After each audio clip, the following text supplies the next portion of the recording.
جل فوعاني حسن ظاهر شهيدان زرعا بدمائهما بذرة نصر وتحرير بدأت من أول رصاصة أطلقها الحزب الشيوعي اللبناني ضد المحتل الصهيوني في ثمانينات القرن الماضي، وما زالت مسيرة الشهداء مستمرة. بالأمس عادا في ذكرى شهيد الحزب الشيوعي، حملت نعوشهم على أكف الرفاق، فيما كانت نظرات أمهاتهن تزف دماء الحب والشوق لمن ضحى بروحه لأجل الأرض. رفاق الدرب ساروا في مسيرة الوفاء للشهداء، حملوا شعلة الحزب الشيوعي ومشوا في طريق الحرية.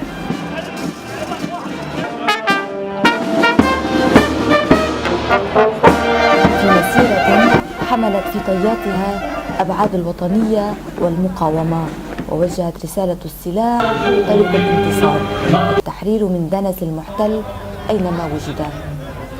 من أمام متوسطة كفر الرومان الأولى انطلقت مسيرة شهيد الحزب الشيوعي التي تقدمتها مجسمات وآليات من وحي المناسبة، فيما عزفت الفرقة الموسيقية لكشافة التربية الوطنية لحن الوفاء. على وقع الأذان والمأساة وأميمة تقدم نعوش الشهيدين، فيما صار خلفهما فعاليات البلدة التي تقدمهم رئيس البلدية المحامي ياسر علي أحمد وممثلين عن الأحزاب والقوى السياسية والاجتماعية في البلدة.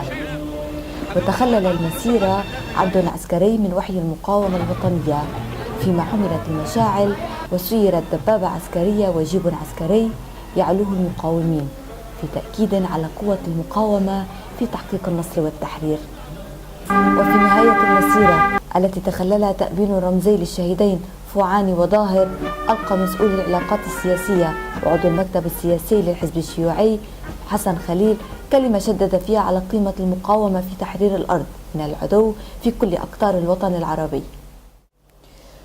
فرجل فوعاني حسن ظاهر شهيدان زرعا بدمائهما بذرة نصر وتحرير بدأت من أول رصاصة أطلقها الحزب الشيوعي اللبناني ضد المحتل الصهيوني في ثمانينات القرن الماضي، وما زالت مسيرة الشهداء مستمرة. بالأمس عادا في ذكرى شهيد الحزب الشيوعي، حملت نعوشهم على أكف الرفاق، فيما كانت نظرات أمهاتهن تزرف دماء